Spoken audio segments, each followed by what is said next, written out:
Hi, welcome back to Hey Pet Friends. I'm Teresa. And I'm Sarah, and today we're going to tackle a crucial topic, cleaning your house and how what you use can affect your pet. It's a very important topic because there's a lot of cleaning products out there that can be toxic to pets. What you use on your floors, on your counters, in the air, like diffusers and aerosols, it can be very toxic to pets. Let's start with the basics when choosing products for your home.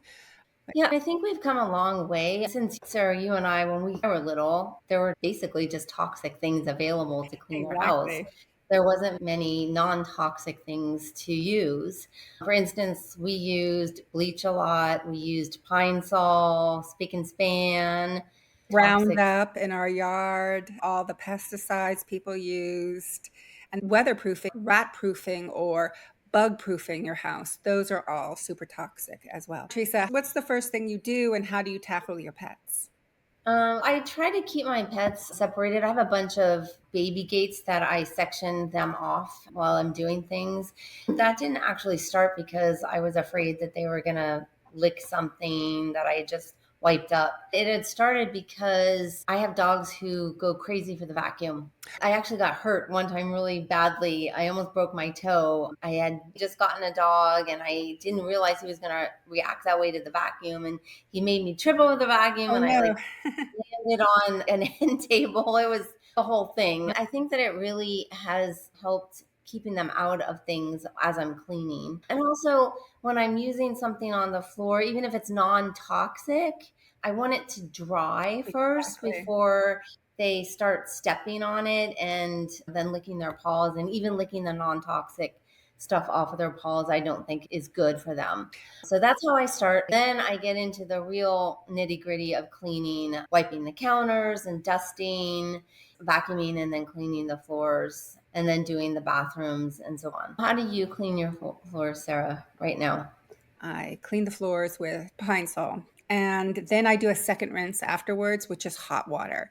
And so they're outside the entire time. And then I go to the bathroom. It's the other toxic area for pets. I don't use bleach. I don't use bleach on the floor. I don't use anything harsh like grout cleaners or anything like that. I'd rather have a safe pet. I'm thinking about getting some type of spray mop, like it's. I think it's called Bona. They're supposed to be non-toxic and better for kids and pets. So I'm thinking about getting something like that so that I'm not using quite so much water. Right. I'm even thinking maybe I'll just fill the bottle for the spray with maybe hot water Right. and a little bit of non-toxic dish soap just to clean the floors so that they're not picking up anything that's toxic. And we have a lot of traffic people through our yard because we come up our side and our backyard is like indoor outdoor living. So it's a lot of traffic. So I really do need to clean them. So I do use Pine Sol, but I do a second rinse. And then every other time I use the steam mop instead. And I do the steam mop for the bathroom because I think it works the best to clean up after dirty people and dirty animals. And it really And gets those kids toilet who, areas clean. yeah.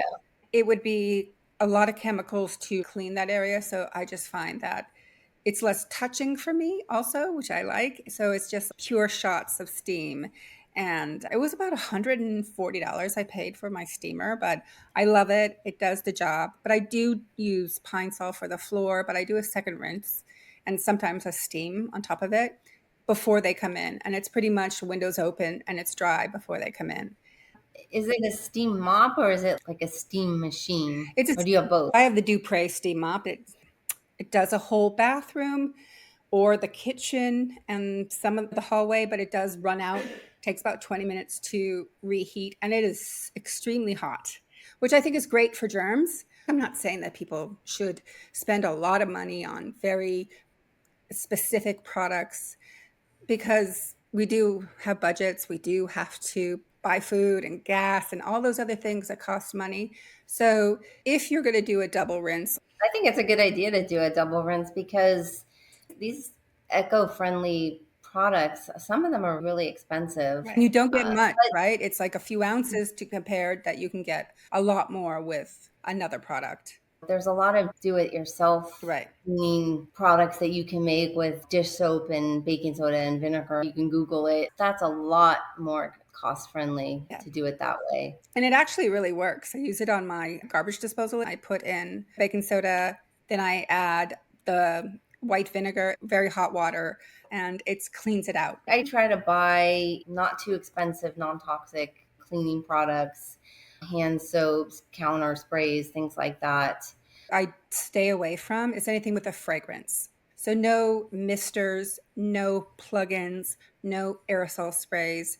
Some studies that say it can be damaging to the central nervous system of our pets, of ourselves. I also didn't like that there was that chemical smell or aftertaste that went in your mouth if you had something in the room, that there's something there that's not natural, that doesn't feel 100% right for you. So I wouldn't want it around animals who are much smaller and their nervous systems are much smaller than ours. And so they're breathing in that.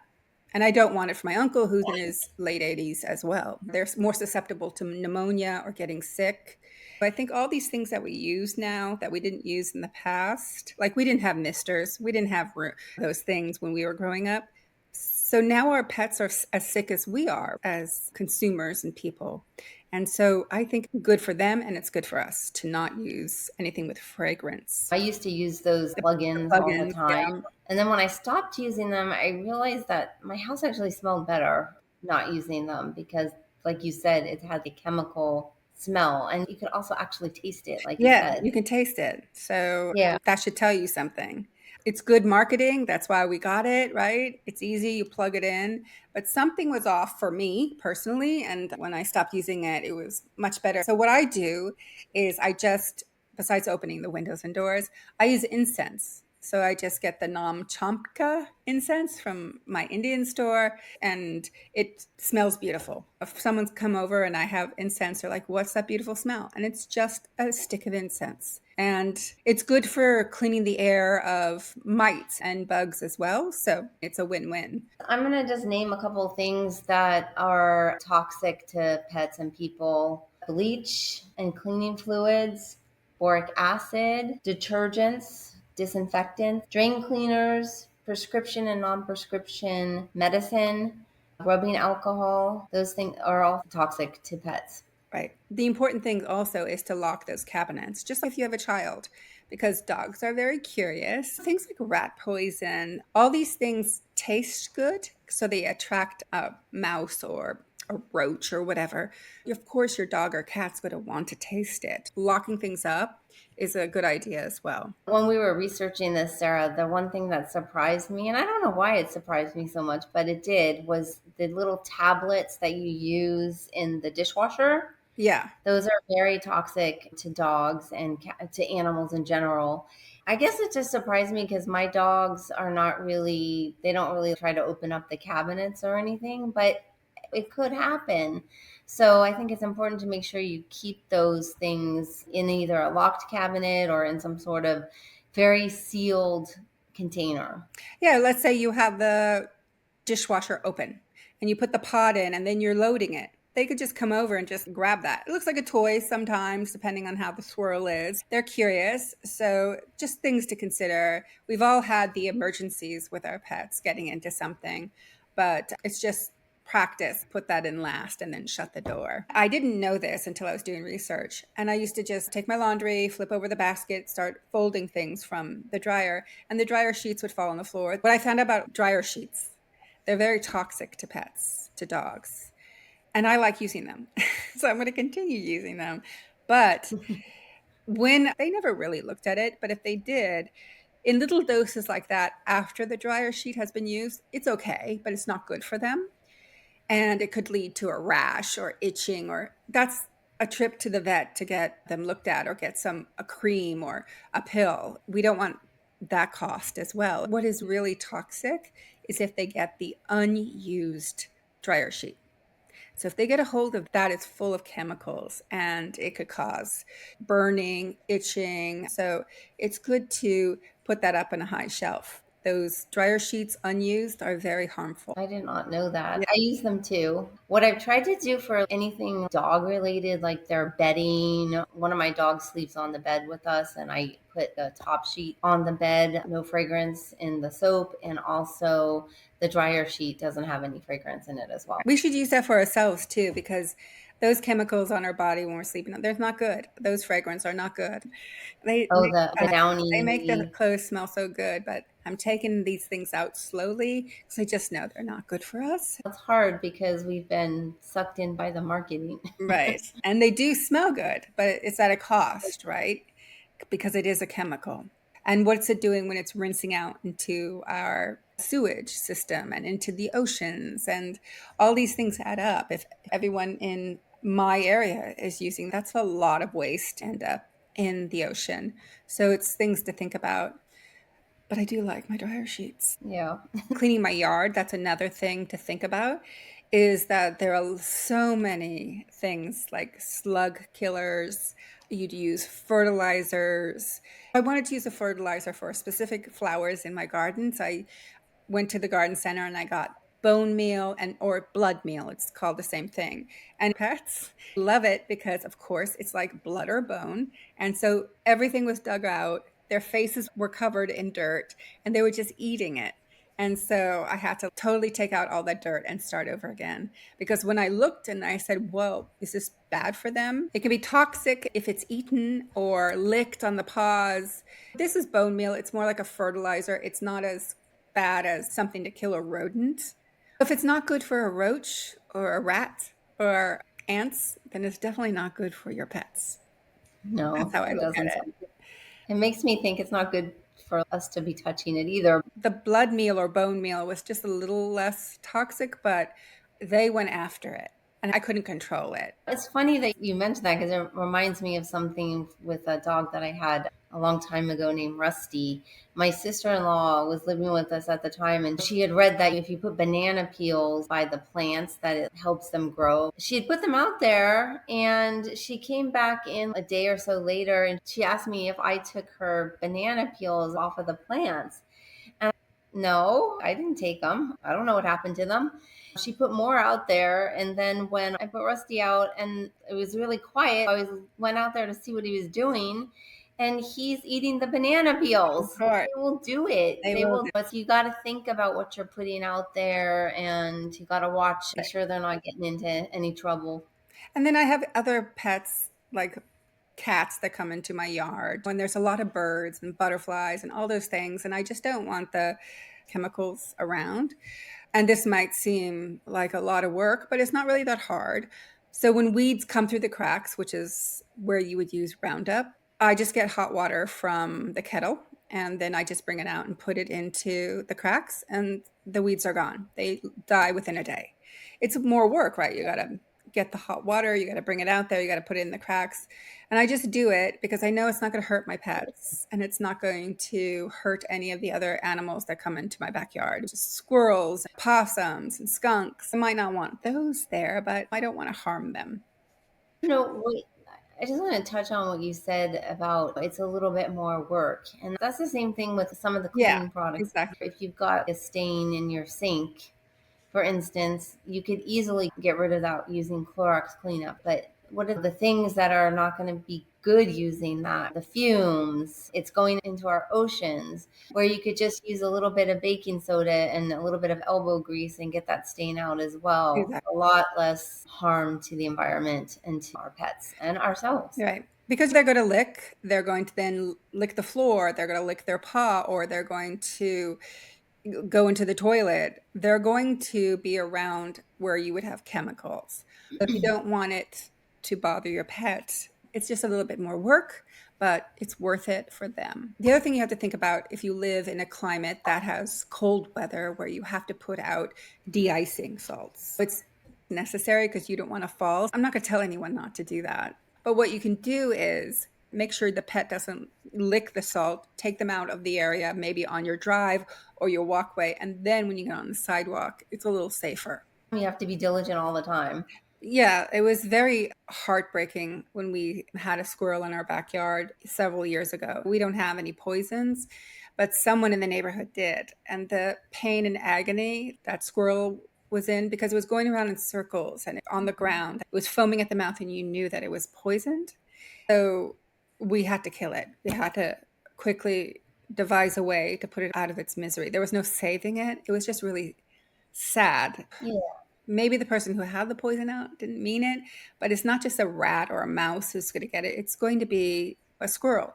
And if a small mouse dies, it'll be the bird who eats the mouse, and so on. If you have grandkids, maybe you put poison out and you've got grandkids that come Right. over, they could potentially ingest the poison. So here are the toxic 5 cleaning products that I consider either ditching or being mindful of it when I'm using it around my pets. 1, ammonia. Ammonia, found in products like window and oven cleaners, can be harmful to pets.